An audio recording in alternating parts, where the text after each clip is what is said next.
Olha aí. O poço que achamos aqui, ô Ana. Tem uma árvore caída. Olha o tamanho do poço. Fundo, hein? Mas é impossível para mergulhar aqui, ó. Que legal. É pertinho, o caminho é limpinho, cara. Nossa, que gelo, pai. Olha que legal. Mãe, olha a corrente. Olha a Ana se molhando, Ana. Ai, que... Vai mais lá. Meu Deus Caraca, do céu, muito lindo, né, cara?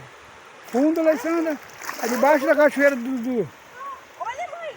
Legal, né? É muito fundo. Tá bom, né?